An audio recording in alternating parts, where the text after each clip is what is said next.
আউযু বিল্লাহি মিনাশ শাইতানির রাজিম। ইন্না কারুনা কানা মিন কওমে মূসা ফাবাগা আলাইহিম। নিশ্চয়ই কারুন এ ছিল মূসার সম্প্রদায়ের লোক, সে বিদ্রোহ করলো বনী ইসরাঈলদের বিরুদ্ধে। এই কারুন এ বনী ইসরাঈলদের এক ব্যক্তি এবং মূসা আলাইহিস সালামের অত্যন্ত ঘনিষ্ঠ, তার চাচাতো ভাই। এবং এই কারুন এ মূসা আলাইহিস সালাম এবং হারুন আলাইহিস সালাম এই দুইজনের পরে সবচাইতে বেশি জ্ঞানী এবং তওরাতের সবচাইতে বেশি হাফেজ এবং পাঠক ছিল এই কারুন। যেমন তার ধন সম্পদও ছিল, তওরাত কিতাবের উপরে তার দখল ছিল, তো সে বড় আলেমও ছিল। তো আল্লাহ বলেন ফাবাগা আলাইহিম, সে তাদের উপর বিদ্রোহ করলো, বনী ইসরাঈলদের বিরুদ্ধে, মূসা আলাইহিস সালামের বিরুদ্ধে বিদ্রোহ করলো। বিদ্রোহটার কারণ মূসা আলাইহিস সালাম নবী, হারুন আলাইহিস সালাম হলো মানে প্রধান ধর্মযাজক, ওদেরকে বলা হয় মানে হাবুরাত, মানে প্রধান ধর্মীয় যাজক, যার কাছে কোরবানি মান্যত অন্য সব বস্তু তার কাছে উপস্থিত হবে, সে কোরবানির জায়গায় উপস্থাপন করবে এবং কোরবানি করে আল্লাহ থেকে আগুন এসে খেয়ে যাবে। এটা করে হাবুরাত, মানে ওদের মানে সবচেয়ে আলেমদের বড় পদ। এই পদটাকে দান করা হয়েছিল হারুন আলাইহিস সালামকে। এখন কারুন বলে যে আপনি নিলেন নবুয়ত, হারুনকে দিলেন হাবুরাত, তাহলে আমার জন্য থাকলো কি? এখন এগুলা কি কোনো মানুষ নিজের ইচ্ছায় কাউকে দিতে পারবে? আল্লাহ তাআলা যেটা যাকে দিতে বলে সেটা তো করবো। পয়গম্বররা আল্লাহর গোলাম, আমরা আল্লাহর গোলাম। আল্লাহ বলেন ওয়াতাইনাহু মিনাল কুনুজে, আমি তাকে এত ধন সম্পদ দান করেছিলাম যে মা ইন্না মাফাতিহাহু লাতানু বিল উসবাতি উলিল কুওয়া, যে তার সম্পদের যে চাবিগুলি সেগুলি বহন করতে একটা শক্তিশালী দল ক্লান্ত হয়ে পড়ত। চাবি বহন করতে শক্তিশালী একটা দল ক্লান্ত হয়ে পড়ত, তাহলে কত সম্পদের মালিক ছিল এই কারণ। এই কারণের ঘটনাটা এটা মূসা আলাইহিস সালামের তওরাত কিতাব লাভ করার পরে এই ঘটনা, মানে শেষ দিকের ঘটনা। তওরাত পাওয়ার আগে তুই দিকে মিশরের সময় কাটলো, লোহিত পার হলো, তারপর তার জাতি গরুর বাচ্চা পূজা করলো, মূসা আলাইহিস সালাম তুর পাহাড়ে এসে তওরাত নিল, এই সব কিছুর ঘটনার এই পরে কিন্তু কারুনের এই ঘটনাটা।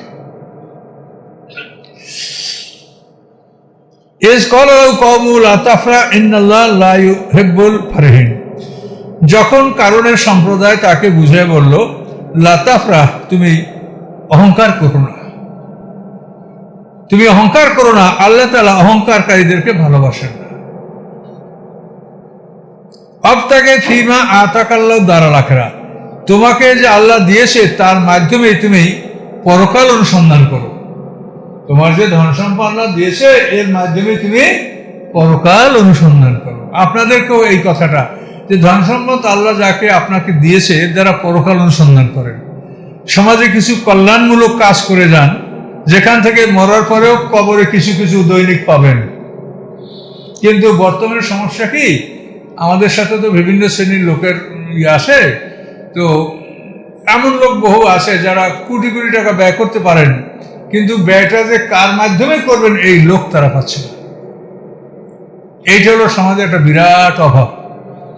আপনি ওই চাঁদা দেন, জাকাত দেন, খয়রাত দেন, ফিতরা দেন, যাদেরকে দেন তারা পাতলা ডাইলের পানি ছাড়া কিছু পায় না, কিন্তু যারা দায়িত্বশীল তারা দেখবেন অনুসন্ধান করে সব কোটি কোটি টাকার মালিক।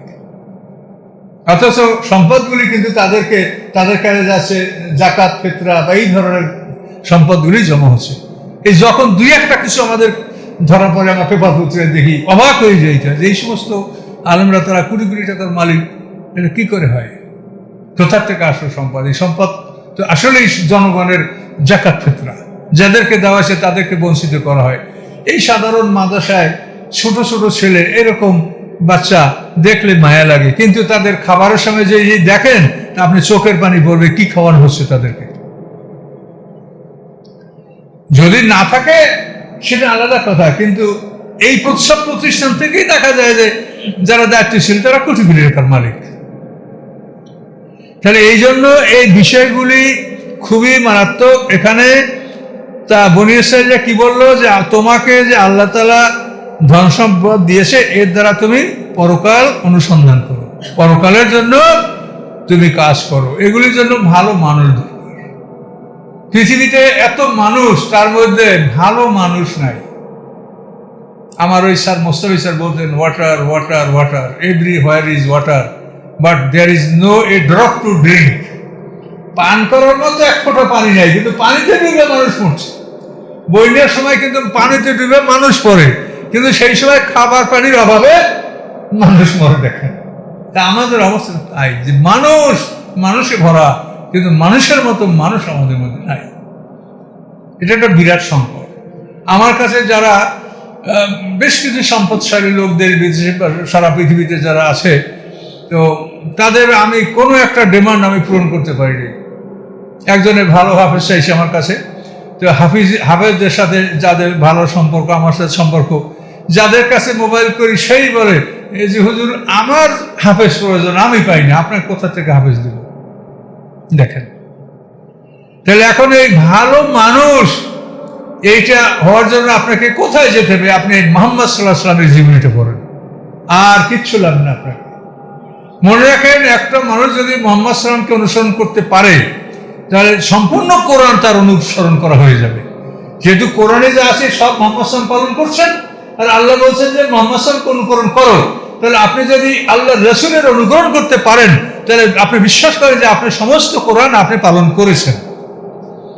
কাজে এই জন্য মুহাম্মদ সাল্লাল্লাহু আলাইহি ওয়াসাল্লামের বিষয়টা খুবই গুরুত্ব সহকারে আপনারা বিবেচনা করেন, এটাকে হালকাভাবে দেখবেন না।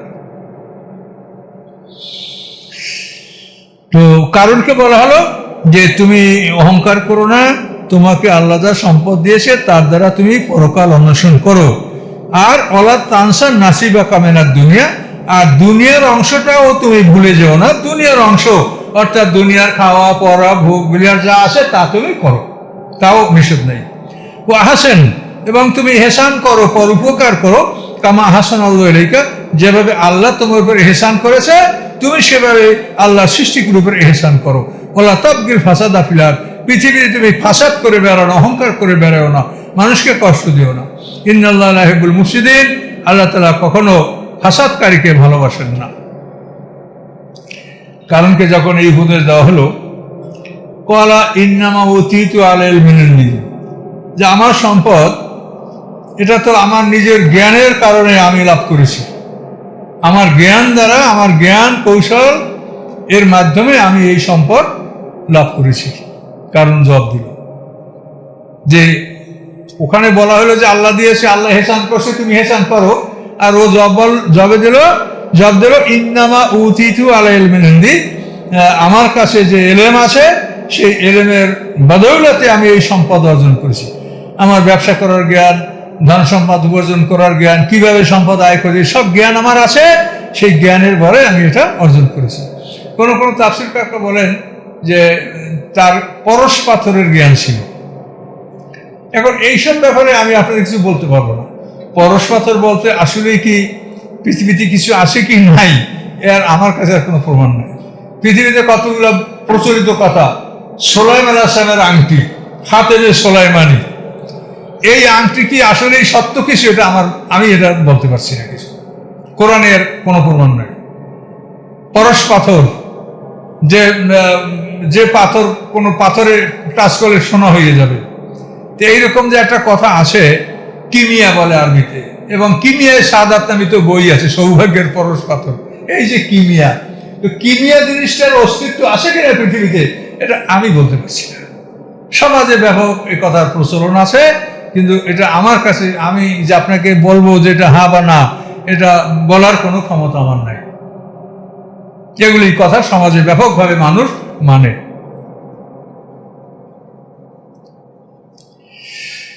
আওয়ালাম ইয়ালাম আন্নাল্লাহ কাদ আহলাকা মিন ক্বাবলি মিনাল কুরুনি মান হুয়া আশাদ্দু মিনহু কুওয়া আকসারু জামা। এখন আল্লাহ তাআলা এই কারণের কথার জবাব দিলেন, সে কি জানে না যে নিশ্চয়ই আল্লাহ তাআলা ইতিপূর্বে অনেক সম্প্রদায় ধ্বংস করেছেন যারা কারুনের চাইতেও অনেক শক্তিশালী ছিল এবং ধন সম্পদ এর চাইতেও বেশি ছিল। এরকম অনেক জাতিকে আল্লাহ তাআলা পৃথিবীতে ইতিপূর্বে ধ্বংস করেছেন, এটা কেউ জানে না। মুজিমুন, এবং অপরাধীদের থেকে কিছু জিজ্ঞাসা করা হবে না, মানে ওদের আমলনামা দেখেই ওদেরকে ঠিক মারিয়া জাহান্নামে ফেলে দাও, ওদেরকে জিজ্ঞাসা করা লাগবে না, ওর আমল নামাই সব লেখা আছে। মনে রাখবেন, হাসরের ময়দানে বিচারটা হবে আমল নামার উপরে, মুখের কথার উপরে কোনো বিচার হবে না। আমরা অনেক ওয়াজ শুনি, অমুকরে আল্লাহ বলছেন জান্নাতে যাও, অমুকরে বলছেন দোজখে যাও, এগুলি কথা না। জান্নাত জাহান্নামের আদেশটা হবে আমল নামায় যা লেখা আছে এইটা আল্লাহর কাছে উপস্থাপন করা হবে, কেরামন কাতিবিন নিয়ে যাবে আল্লাহর কাছে, বান্দা এই আর তার আমল এই আপনার আসামি, এই তার ফাইল, এইটা দেখে রায় দেওয়া হবে। মৌখিক কথার উপরে কোনো বিচার হবে না, এগুলো আপনাকে বুঝে নেবেন। অনেক ওয়াজ আছে এরকম, অনেক ওয়াজ যে অমুকের এই পর্যন্ত জমিন মাইফিয়া দেখা গেছে যে এখন সে জান্নাতের দিকে, মানে হেদায়েতের দিকে আগে গেছিল, আল্লাহ তাআলা জান্নাতের হুকুম দিয়ে দিলেন। এরকম কাউকে জান্নাতের হুকুম দেওয়া হয় না। জান্নাতের হুকুম দেওয়া হবে তার লিখিত আমলের উপরে। জান্নাত জাহান্নাম সব লিখিত আমলের উপরে রায় দেওয়া হবে, ও মৌখিক কোনো কথার উপরে রায় দেওয়া হবে না। এরকম হাজারো ভুয়া কথা সমাজে আছে এবং মানুষ এগুলো শুনে বিশ্বাস করে। তো আল্লাহ বলেন, তোমার আগে বহু জাতি আল্লাহ এমন ধ্বংস করছেন, মানুষ আসাধ্য মেনু কুয়া, যা ওর চাইতে আরো শক্তিশালী ছিল, ওয়াকসারু জামা, এবং ধন সম্পদও তার চাইতে তারা অধিকতর ধনের সম্পদের মালিক ছিল। মুজিমদেরকে তাদের অপরাধ সম্পর্কে জিজ্ঞাসা করা হবে না, আমলনামা দেখেই বোঝা যাবে যে এটা এদিকে যাবে। ফাখারাজা আলা কওমি ফি জিনাতি, এরপরে কারণ নিজে বলল যে আমি নিজের জ্ঞানে গুণে আমি তো অর্জন করছি। এরপরে সে মানে সৌন্দর্য নিয়ে, অহংকার নিয়ে জাতির সামনে আত্মপ্রকাশ করলো।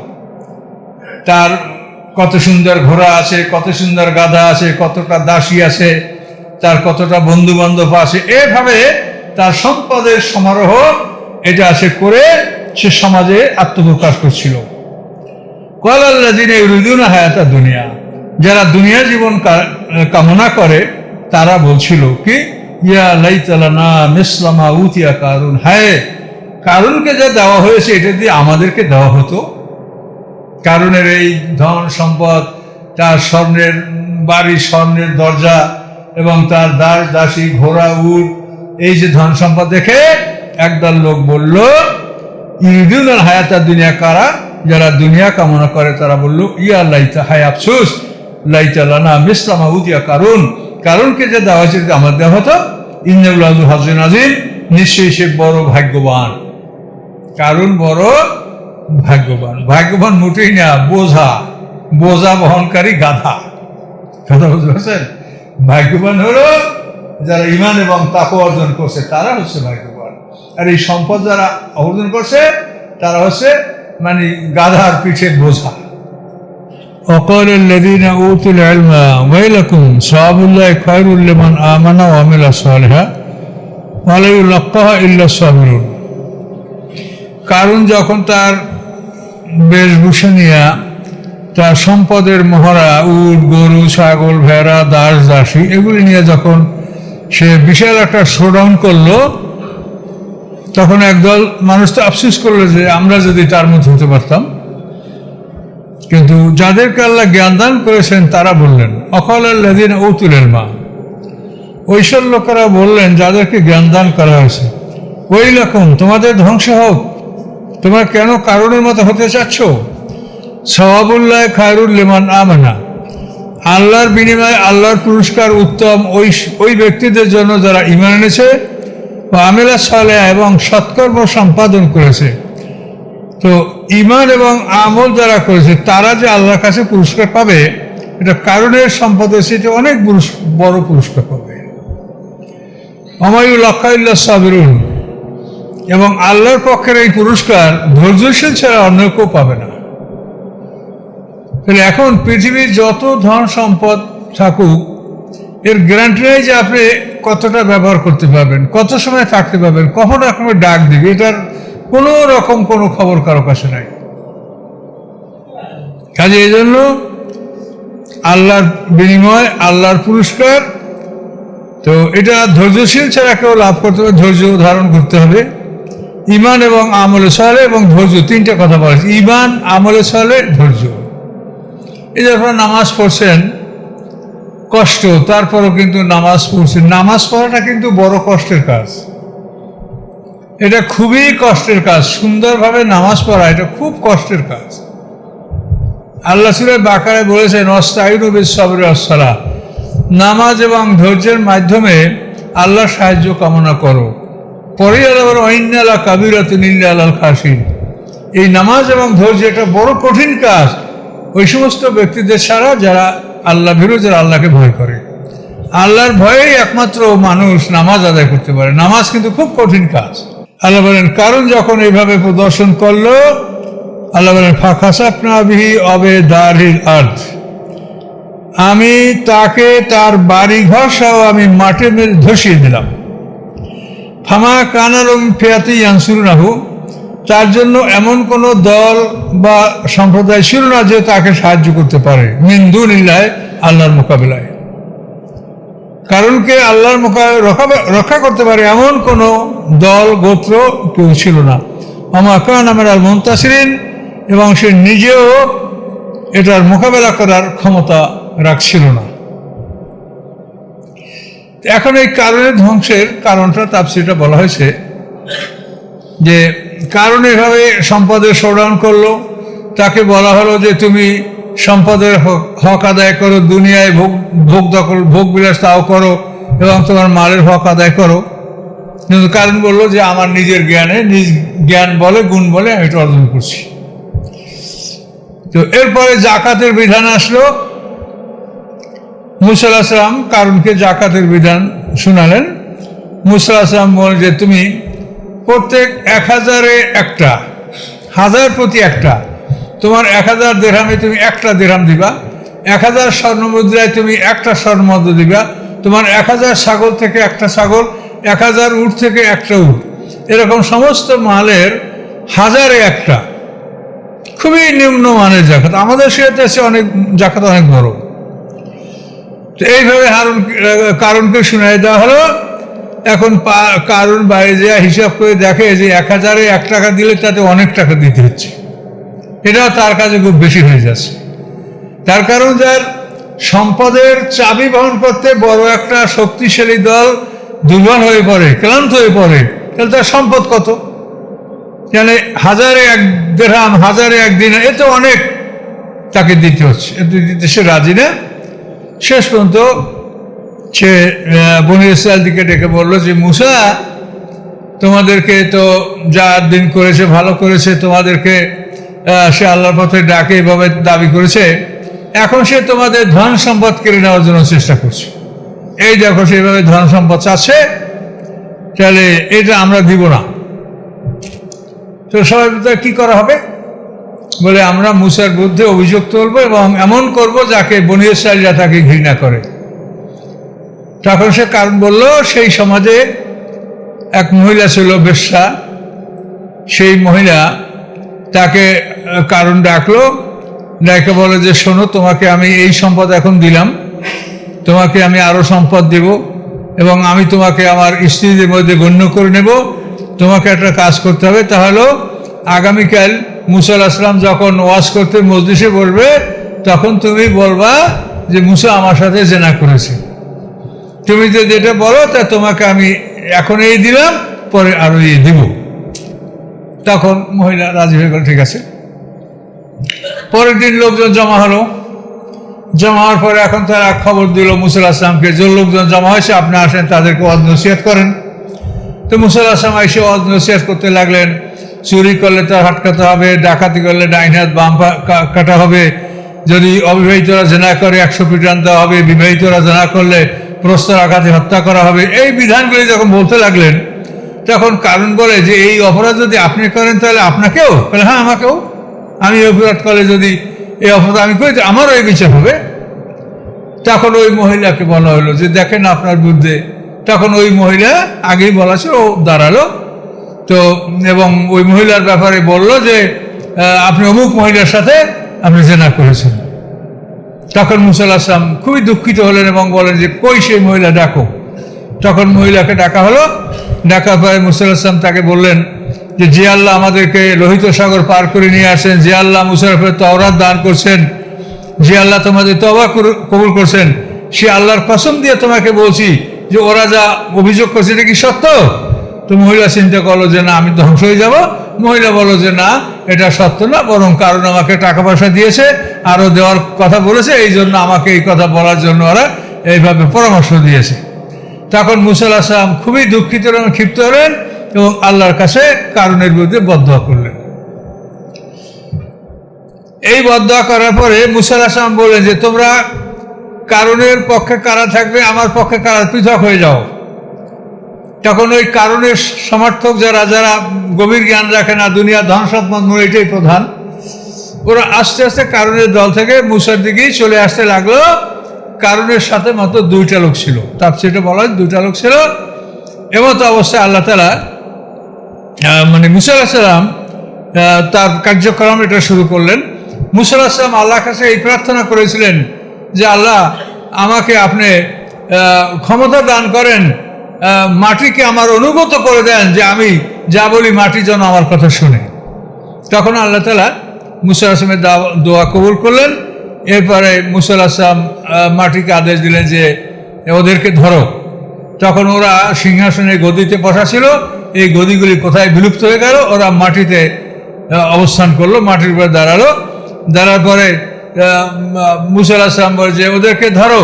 এই ধরার কথা বলার সাথে সাথে পায়ের গোড়ালু পর্যন্ত তাদের মাটির মধ্যে দেবে গেল।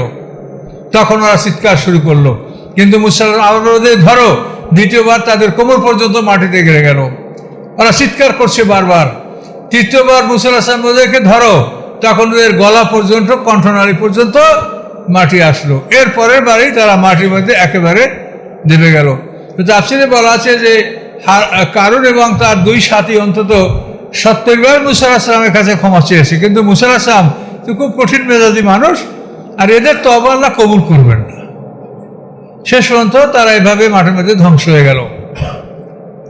তো তাফসীরে বলা আছে যে আল্লাহ মুসাকে, মুসা তুমি এতই কঠিন, ও তোমার কাছে 70 বার ক্ষমা চাইলো কিন্তু তুমি ক্ষমা করলে না, কিন্তু আমার কাছে একবার ক্ষমা চাইলো আমি হয়তো ওকে ক্ষমা করতাম।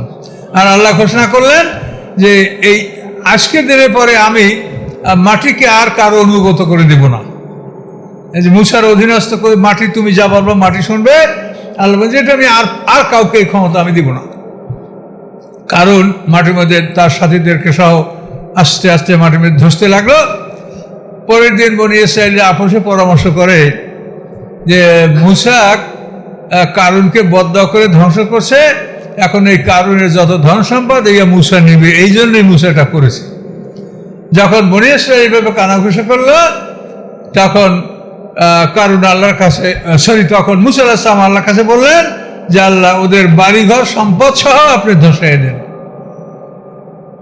এই জন্য পরের দিনে দেখা গেল আল্লাহর হুকুমে তাদের যে সম্পদের যে মানে খাজিনা সম্পদ ধনভাণ্ডার এটা সহ আস্তে আস্তে সব মাটির মধ্যে ধসে গেছে, এবং প্রতিদিনই কিছু না কিছু নিচে তারা এখন পর্যন্ত ধসতে আসে, কিয়ামত পর্যন্ত এভাবে ধসতে থাকবে। আল্লাহ বলেন ফাখাসাফনা বিহি ওয়াবিদারিহিল আরদা, তাকে এবং তার ঘর সহকারে আমি মাটির মধ্যে ধসিয়ে দিলাম। ফামা কানা মিন ফিআতিন ইয়ানসুরুনাহু মিন দুনিল্লাহ, এমন কোনো দল বা সম্প্রদায় ছিল না যে আল্লাহর মোকাবেলায় তাকে রক্ষা করবে, এবং সে নিজেও আত্মরক্ষা করার মতো কোনো ক্ষমতা রাখছিল না। ওয়াসফাল্লাযিনা তামান্নাউ মাকানু বিল আমস, এবং গতকালকে যারা তার অবস্থানকে পছন্দ করতেছিল যে ওই রকম যদি আমরা হতাম, গতদিনে যারা কারণের অবস্থানকে পছন্দ করছিল, ইয়াকুলুনা তারা বলতে লাগলো ওয়াকান্নাল্লাহ ইয়াবসুতু রিজকা লিমান ইয়াশা, অদ্ভুত আল্লাহ শান, আল্লাহ যাকে ইচ্ছে তার রিজিক বাড়াইয়া দেন, মিন ইবাদিহি তার বান্দা হতে, ওয়ায়াকদির এবং যাকে ইচ্ছা আল্লাহ তাআলা রিজিক কমিয়ে দেন। কিন্তু ধন সম্পদ বাড়িয়ে দেওয়া কমিয়ে দেওয়া এটা কোনো বড় নেয়ামত না। বড় নেয়ামত হলো ঈমান এবং আমলে চলে, সৎকর্ম করা, ধৈর্যশীল হওয়া, এগুলি হচ্ছে নেয়ামত। লাউলা মান্নাল্লাহু আলাইনা লাখাসাফা বিনা, তো যারা কারুনের মতো সম্পদের আশা করছিল তারা বলছে যে আল্লাহ যদি আমাদের উপর অনুগ্রহশীল না হতো তা আমাদেরকে আল্লাহ তাআলা মাটিতে ধসিয়ে দিতে পারতেন। তাহলে এখন এই পৃথিবীতে কত সম্পদ আছে এটা চিন্তা করেন, যে কারণের সম্পদের মানে চাবি বহন করতে একটা দল দুর্বল হয়ে পড়তে, কোরআনেরই ভাষা। সুলাইমান আলাইহিস সালাম যখন রানী বিলকিসকে দাওয়াত দিলেন, তখন 18 বর্গমাইল মাঠ সোনার উপরির দ্বারা পাকা করেছিলেন। তো এই যে ঘটনাবলী কোরআনে দেখা যায়, পৃথিবীতে কত সম্পদ আছে, এই সম্পদ দিয়ে কি হবে, এর দিয়ে আমরা কি করবো? কর আল্লাহ বলেন, ইয়ামা লা ইয়ানফাউ মালু ওয়ালা বানুন ইল্লা মান আতাল্লাহ বিকলবিন সালিম।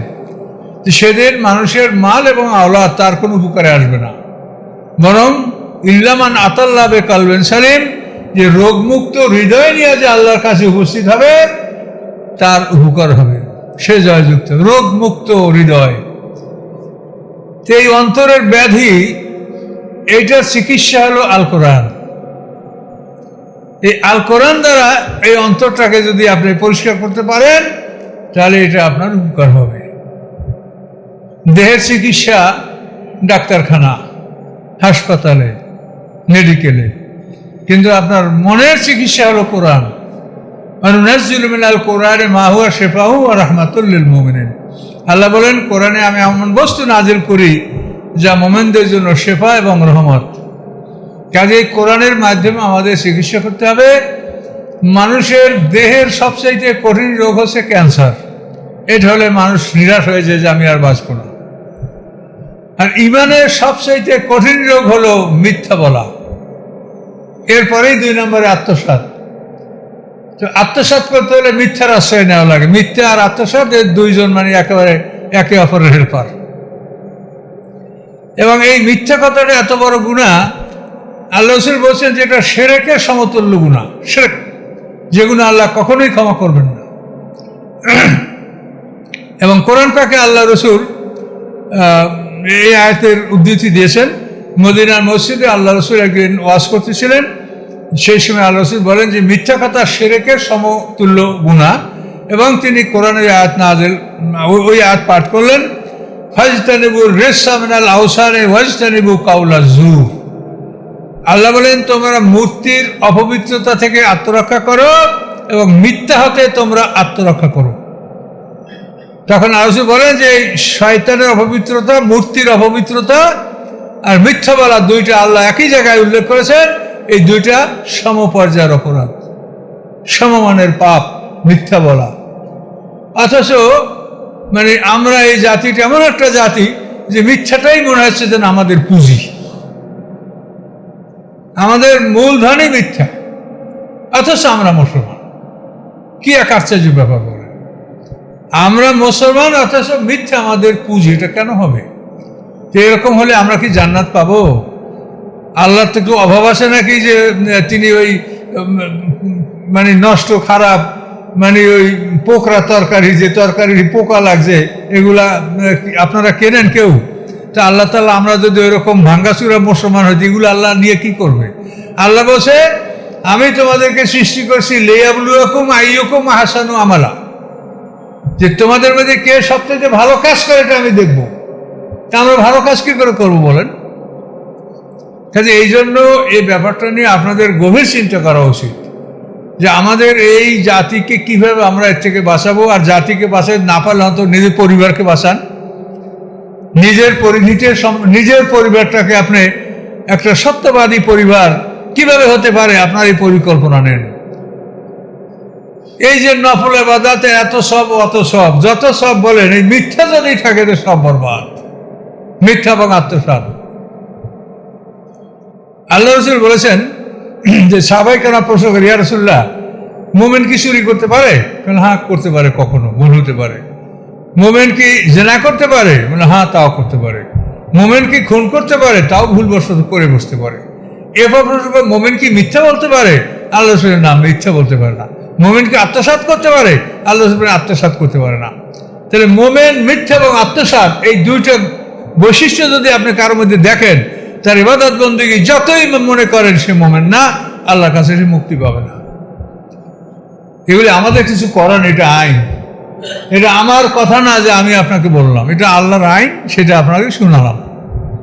কাজে এই জন্য সবসময় মিথ্যা থেকে আত্মরক্ষা করার চেষ্টা করেন এবং অন্তত নিজ পরিবারকে এমন একটা পরিবেশে সন্তানদেরকে বড় করেন যাতে তারা মিথ্যা না বলে। এটা পরিবেশ সৃষ্টি করেন।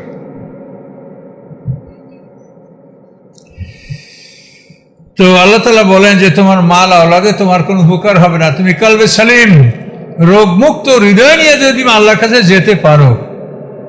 এই রোগগুলি, এই বড় বড় রোগ, মিথ্যা, ওয়াদাখেলাপ, আত্মসাৎ, তারপরে আমানতের খেয়ানাত, এগুলি হলো বড় বড় রোগ আপনার অন্তরের। এই রোগগুলি থাকলে সে কোনোদিন কামিয়াব হবে না।